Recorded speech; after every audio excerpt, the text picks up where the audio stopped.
Welcome again to me rambling to gameplay footage of random Doom maps in an extremely unedited way.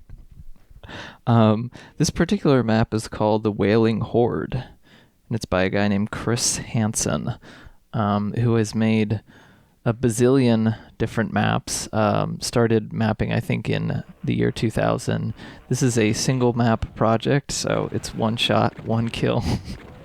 And it's inspired by Doom 1 Episode 2, which is, probably my favorite whole part of Doom. Tend to be more like spooky, open, tech-based, quote-unquote, levels, with little elements of hell and stuff thrown into them. So that's the general mood of Episode 2. Hansen has made a bunch of different maps, but oftentimes I think it's probably fair to call him, and I don't know, sometimes people can read this as an insult, as like a craftsman.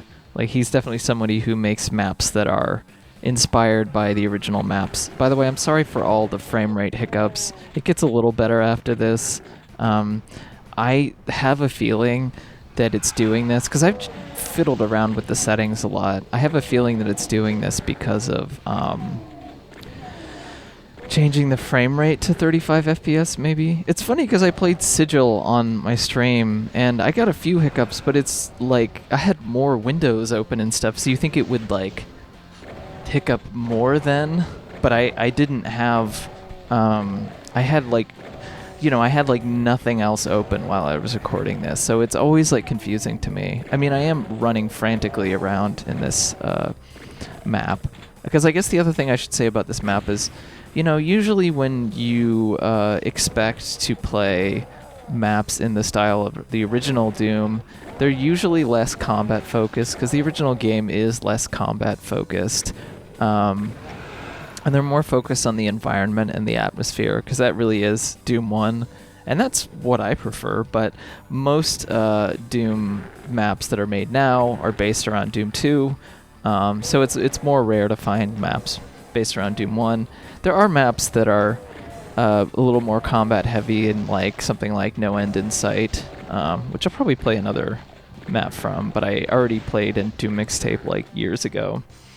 But but this map is very heavy on the combat. It's kind of interesting. I think people just assume because you don't have the super shotgun and you don't have the nice chunky enemies like the Mancubi, the literally chunkiest enemies. By the way, I like this here. I was trying to be clever. I was like, I'm not going to pick up this berserk.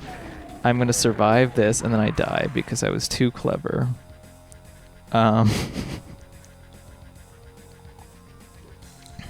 But,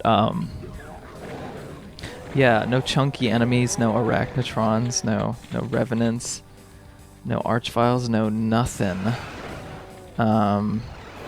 But this map manages to pull it off, and it's so much, it's a real journey. And I guess the interesting thing about this map is, it was split into 3 maps for this set called Monument that Hansen released a year later. So this came out in 2014, which kind of makes sense because that's like where a lot of my reference points are between 2012 and like 2015 in the Doom community, because that's when I was like first starting to do Doom Mixtape and checking more new stuff out. But anyway, I had intended to do this map actually a long time ago, but I never got around to it.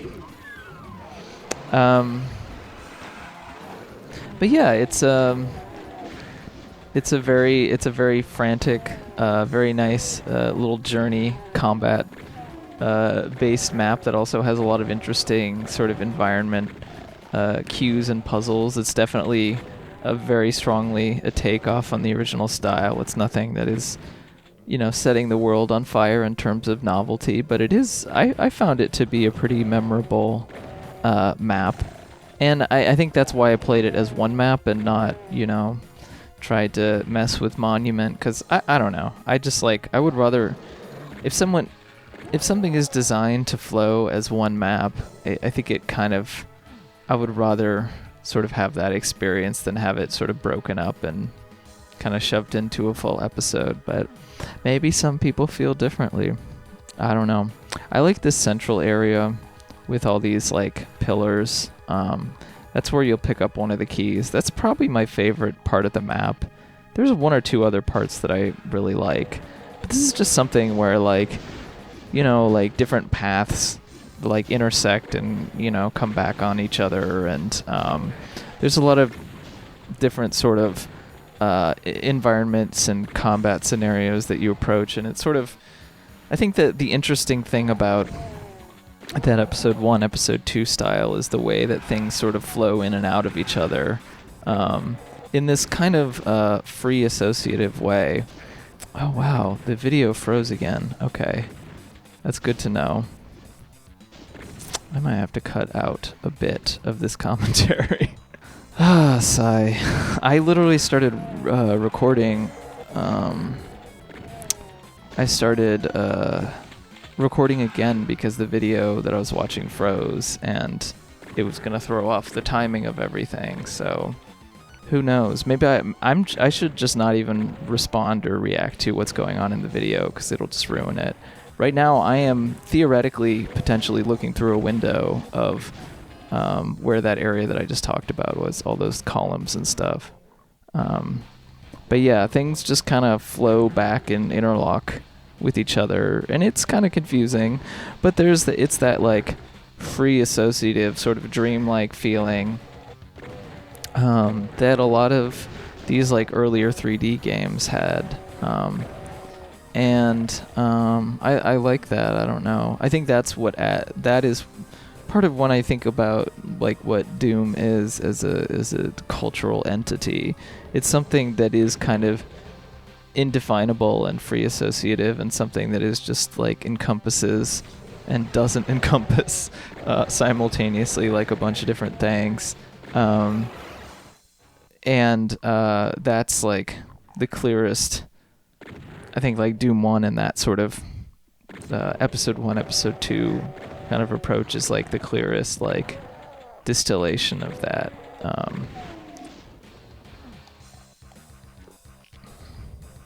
gonna drink my tea. I like those diamond-shaped platforms that I may or may not be looking at. I'm just gonna say that for the rest of the video. Oh my goodness. Let's see, what can I talk about? So, I think I discovered this from the one-man Doom blog, which I've mentioned before. Definitely worth checking out. I mean, it's not like the writing won't set you on fire, but it's just like cool that someone has gone for years and years and years, covered like a huge amount of the Doom community's output, and it's certainly a big task to do. Since I think 2012 or 2011, yeah, and is as active as ever. In 2019, had 120 posts on there, which is the most I think that they've ever done. Oh no, they did more, and still a lot though. So yeah, definitely worth checking out. And you know, people are still making stuff. I may or may not be in the cool area now, the area that I consider the cool area, which is the area with all the columns, shooting at cacodemons and imps and such, and probably dying. I can't remember if I die here a bunch here. I think I do. I had fun doing this playthrough because I wasn't being very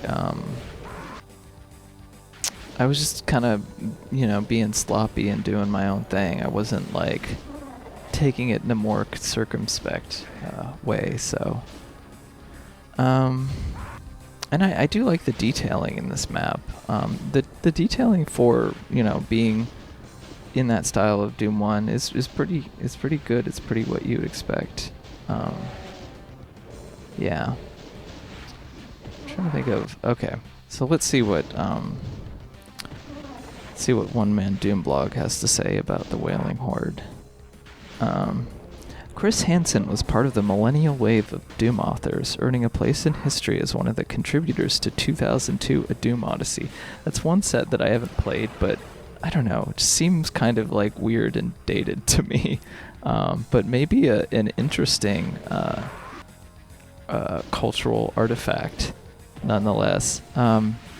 Before launching his own highly lauded mapping career. I don't know if highly lauded. Maybe. I mean, I've never actually heard of this guy's maps until this one. The Wailing Horde is, as of this writing, his latest solo release, a single level for... So this was written in 2014. A single level for Doom's E2M1 that is meant but not guaranteed to be compatible with pretty much any port, with potential VPOs being the main exception for vanilla players. That's Vizplane Overflow. I'd be surprised if you could play this with vanilla Doom. Seems a little detailed for that. You saw me pick up the key there, or you're about to see me pick up the key, which was in the middle of like a column area. I had to fall down to get it. A little tricky. So there's definitely a little puzzly element. You have to actually pay attention to your environment, which is not a thing that Doom players are used to doing.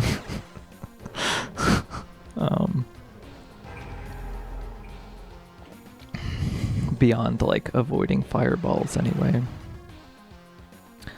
Yeah, that area is a really neat area because it does the thing that I like, which is you are in that area in sort of two completely different contexts. You're in it like from the lower level where it's just kind of this maze of columns, and then at the upper level where the room is completely different, and it gives you a completely different sense of the space. I think I talked about this in my video about what's that map?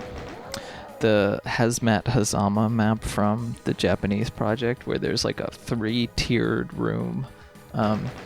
So with like Z-Doom and GZ Doom, you can do that, and I've definitely seen mappers who actually do that pretty well, like, you know, literally overlapping rooms, sort of semi-pseudo 3D, basically. There's some limitations to it, but with original Doom, you can't really do that beyond like some really hacky tricks that only work for very certain specific circumstances. So you have to like find how to, you know, reach that effect in other ways. And it's interesting.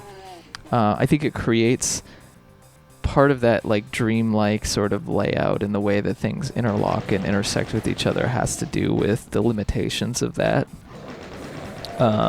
And trying to get around it and still feel like an organic space. But, you know, not being able to do it. But I think that's the interesting thing is that I think it's something that people take for granted with like full 3D or, you know, environments where there where there aren't like big limitations on what exactly you can do. It kind of leads to perhaps less creative approaches to solving the problem. I think that's one thing I like about like Wolfenstein 3D, honestly, even though it's like straight 2D basically. You have to be creative, really. You have to be really like smart about making anything seem interesting or distinctive or like it stands out from, you know, something else. It's really hard to do that. But that challenge is kind of interesting in its own way. I think Wolfenstein 3D is maybe a little too limited, but that's the sweet spot of Doom, and that's why, you know, not everyone. That's why a lot of people end up coming back to it. I don't know. I was talking to somebody about how they feel like people from the Quake community were feeling annoyed about Doom's resurgent popularity and the fact that John Romero made Sigil and all that kind of stuff. I feel kind of bad because I kind of like Quake. I just think it's like, I just don't like it as much as Doom. And I think I didn't like it as much at the time because I just thought it was kind of bland in terms of wasn't very colorful. Things kind of blended together. But I don't know, over the I guess this is one thing I could talk about. So we're outside now, presumably. And I'll be spending a lot of the rest of the map going inside and outside. So it's kind of like cool that you start off relatively claustrophobic, and then finally you get outside and you think, in a normal map, this is probably would be the ending of the map. But this is really the first third or so, or first half maybe. And then, you have a whole other section or two to deal with.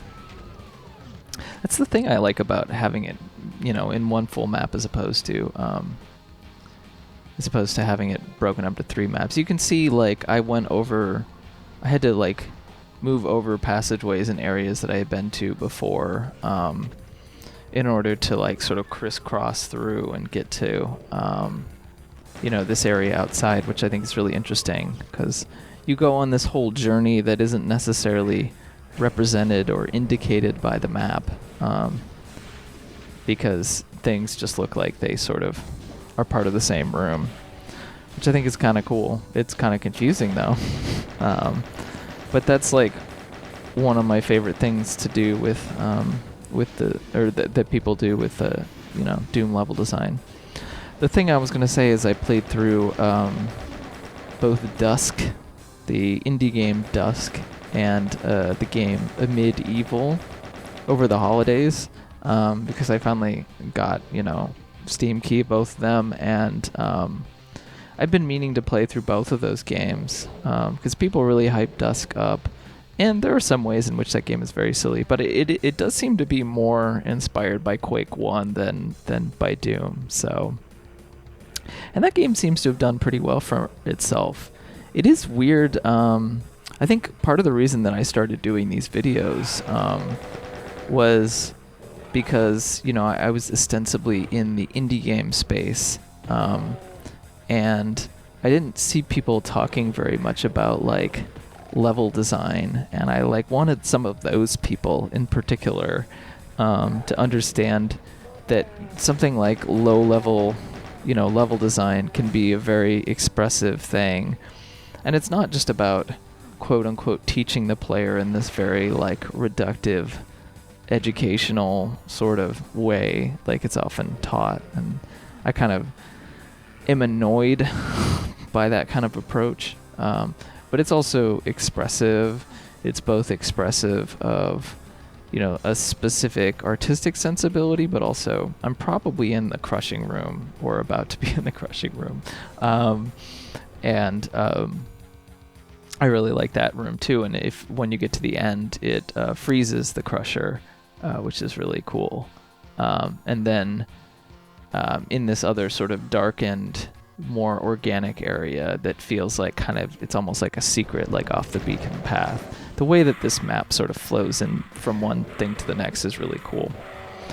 But anyway, that level design as a thing that is expressive, both in terms of a personal artistic sensibility, which is really the main way that I was thinking about it, but also as expressive as particular ideological values of how to approach things, at a particular time, a particular space and time,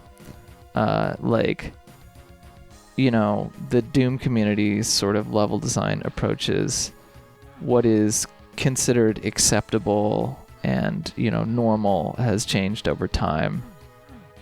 And, there's often a lot of debate and discourse about that. I think especially at the time that I started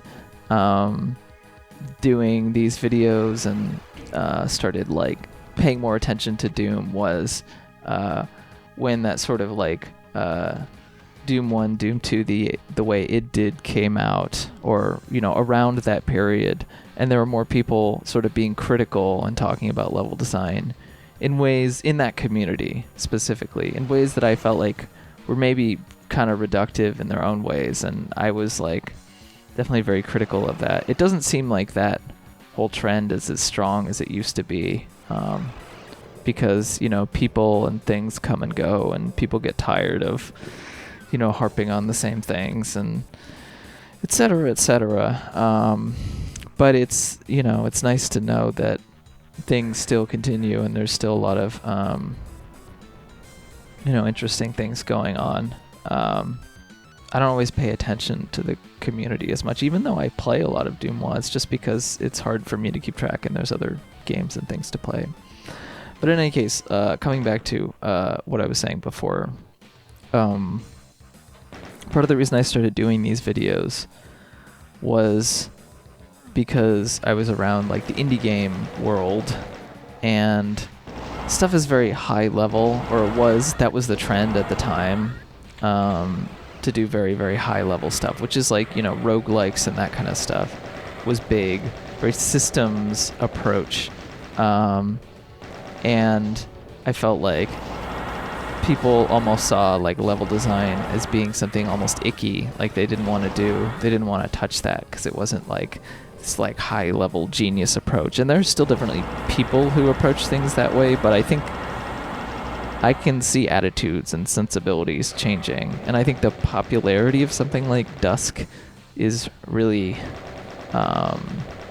attributable to that. Because the thing with Dusk is Dusk does feel like an indie game to me, but it feels like an indie game pastiche of like 90s shooters. And some levels of Dusk I really, really like, and some levels aren't as memorable. I feel like it's quite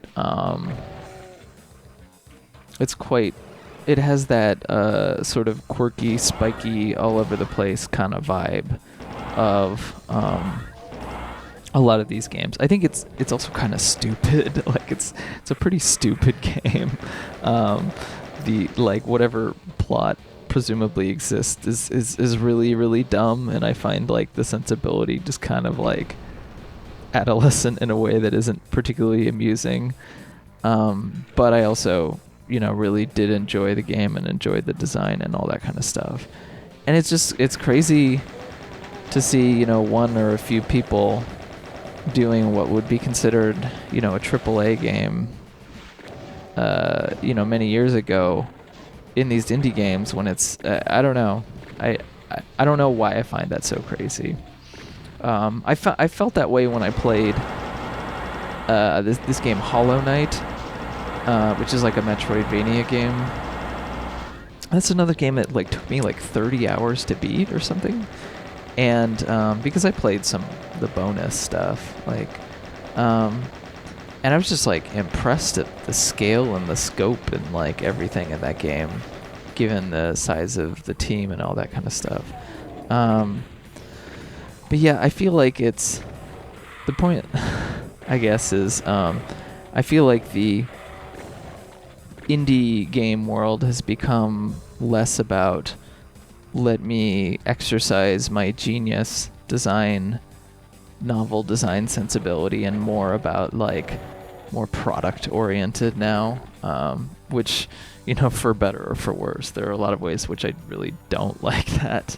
But yeah, another one that I played was Medieval, and that game definitely feels exactly, it feels like a AAA game from that, you know, is like kind of a B tier game from like, I don't know, like 2003 or something.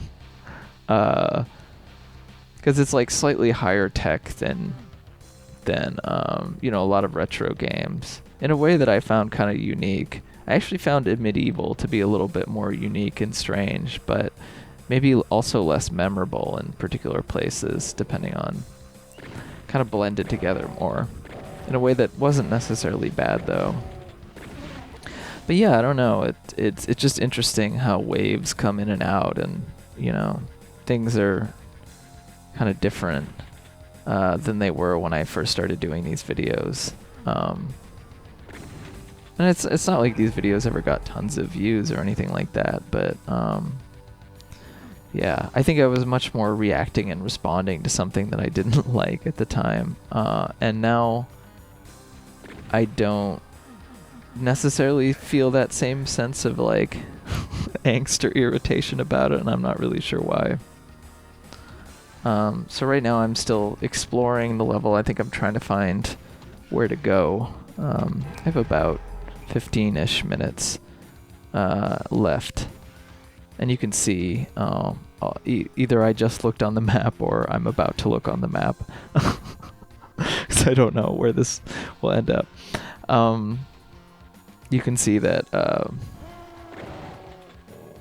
yeah, there's a whole another area I haven't explored. What else can I talk about? This level really is like a marathon. I feel like I'm like running a marathon, and I'm trying to run it at like a relatively fast pace, which is pretty fun, but kind of exhausting. Playing Doom can be pretty exhausting, actually. That's why I often play it with podcasts, and I have to turn off the sound. And I tend to play slower, and I like save and load a lot, which is what you're not supposed to do, quote unquote, if you're a cool Doom player. But I find it too exhausting otherwise, and I get frustrated. I'm not someone who has infinite patience for that kind of thing. Although I don't know. It's a different approach. Don't want to discount it. Yeah, so I'm outside again, in another area, and I'm under some heavy sort of combat right now. But I just like the ways that kind of brings you in and out of these more intense combat experiences. At the end of the level, it's going to be more straight up slaughter. And I guess I can see why that might have been divided. I think it's a really obligatory thing to do for mappers when they're like, I'm going to make a big map, and then there's going to be an arena at the end. And I think that's like the least memorable part for me, because I feel like every mapper does that. It's just like, oh yeah, we're going to have a big arena battle fight at the end, and it's going to be great. It's like, well, you have the same idea as literally everyone else in the world. It's a little annoying. Yeah, I'm trying to unlock like a secret that from a previous area. Oh, okay, right. I know what I'm trying to do here. I'm trying to raise a staircase. And figure out how to like raise that staircase. But I also needed to remove a wall so that I can deal with another combat scenario with my low health, which is not good. That like weird grandma gargoyle texture on the wall that lowered. I don't know why it looks like a grandma to me. It's like grandma demon with her children and her grandchildren demon watching over them. Oh boy, what was I even talking about? Well, I hope you all had a good holidays. Yeah, I've been playing through a bunch of different Doom maps, considering what I would wanna play for this channel, because these it's just kind of like a fun thing. And I have some ideas, but you'll surely see them. So here I'm like, depending on where you are, I'm like dropping down to activate a bunch of switches so I can. This probably looks like a confusing mess, and it kind of is. But I think I activated a secret here, which is nice. It's like a secret that you saw, like a thing on a pillar, like a soul sphere on a pillar, and then I managed to hit a switch and go through a certain path. It's like I went up in like these lifts, and there are a few different paths that I could take. One of which involves like raising some things, and one in which involves falling down somewhere and falling down somewhere else, like, and knowing where to run to when you fall and being attentive about that, like when you're falling from dropping from a higher height to a lower height, is oftentimes one of my favorite uses of secrets, because Doom, like, I mean, height is important, but not as important as in a lot of games with Doom a lot of the time, so I feel like people don't necessarily think of it, and you don't have air control, but when map designers can use height and, like, you know, navigating from above to below in an interesting way. I think one of my favorite examples is the industrial zone from Doom 2. It does that pretty well. Yeah, I enjoy that a lot, because it does make you feel so much more adventurous, and like you're really on a journey from from point A to point B. At some point, yeah, I'm gonna like peek outside and see that I am above a certain level to where I was before. So this map kind of keeps going in on itself, and I end up in like sides of previous maps or previous areas that I was not allowed to be in previously, and I really like that context, that recontextualization. But the problem that also occurs with that kind of stuff is that it becomes very confusing to know where exactly the switch that you needed to hit is, down through what rabbit hole or whatever. And I think over time of playing Doom, I've like developed a better sensibility for knowing, like, okay, they're probably wanting to direct me here, and like trying to like diagnose that problem and figure out, like, what's the only place that I can go. And usually it involves looking at the map and seeing, like, is there any space left on the map that that is either isn't filled out or is gray if you picked up the auto map.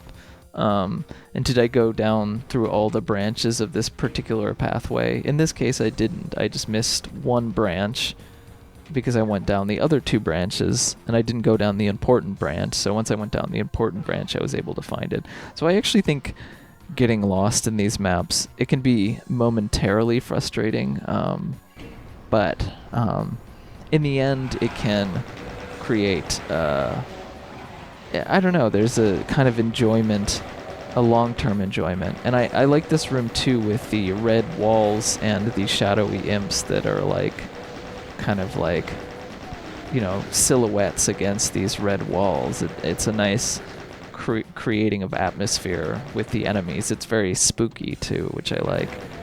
This is kind of keeps some of the spookiness of episode 2, even when it's a more combat-oriented sort of experience, which I think is cool. A lot of different memorable areas that I forgot were even in the same map, which is, again, nice experience. It's like when you listen to a song that has a few different sections, and you all thought the different sections were in different songs because you all liked them so much, and you thought that there was no way that they could be part of the same song, and yet they are, or part of the same album or whatever.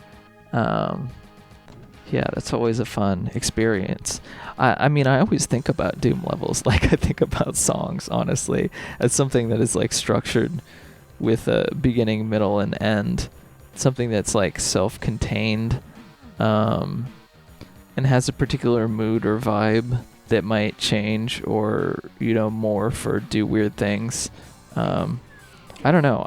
For some reason, for me, those are very comparable sort of forms, more so than other forms. I think like music can be very structural too, but that's part of the reason behind this being called Doom Mixtape too. I probably explained that before, but if I haven't, that is part of the reason.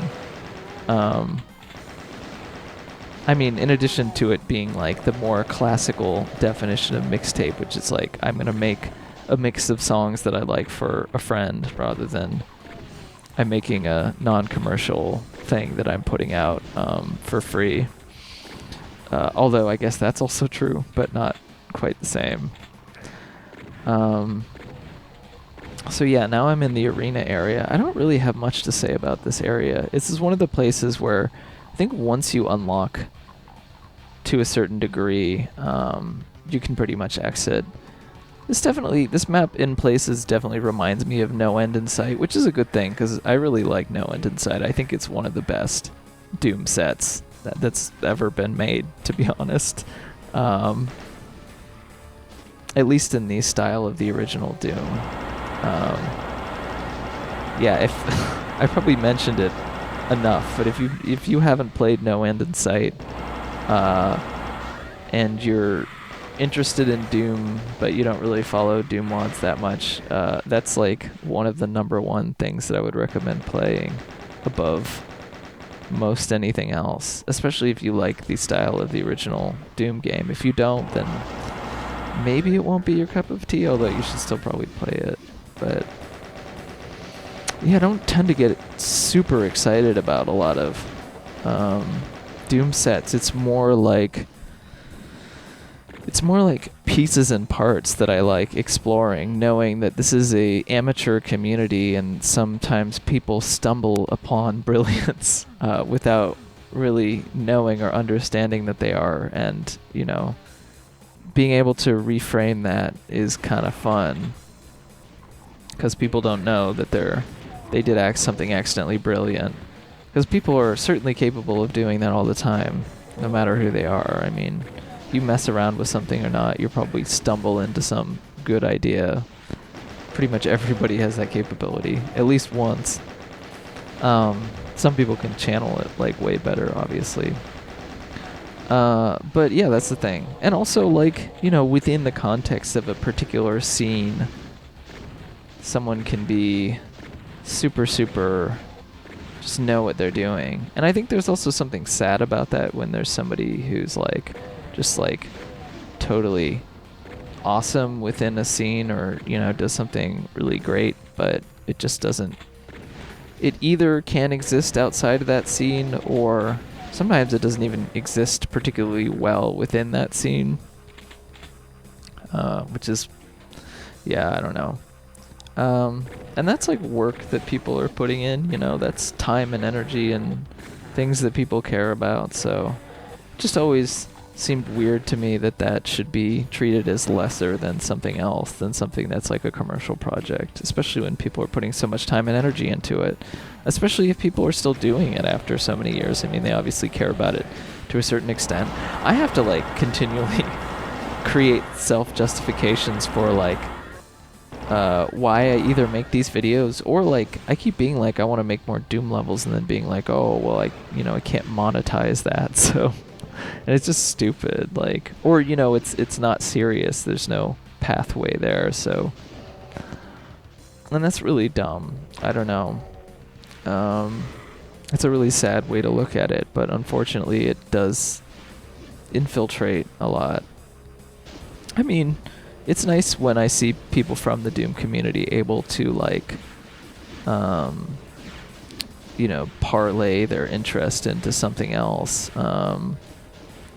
And I don't think Dusk and a Medieval aren't necessarily from the Doom community. I'm not sure if David Szymanski, the lead head designer, creator of Dusk, was a Quake person. It seems like he might have been. Yeah, right now I can exit the map, but I'm just gonna wander around for another minute. It felt a little disappointing. I was thinking that I had to kill those cacodemons. But I know the Medieval people made a Doom mod of Rise of the Triad, a Rise of the Triad inspired mod for Doom, which was interesting. And also there's what's the Ace Team, that Chilean, weird, interesting Chilean indie developer who started out as modders years ago. But yeah. Anyway, that's the Wailing Horde by Chris Hansen. Came out in 2014. If you like that map, he made another map called Rip It, Tear It, Smash It, which is also episode 2 style. I guess that monument set might be worth checking out. I think I did at some point and just decided it was better to actually play through this whole map. But in any case, expect more videos. We'll see how it goes. I do want to play something a little more adventurous and off the beaten path for the next one, but we'll see. Anyway, have a good day. Bye.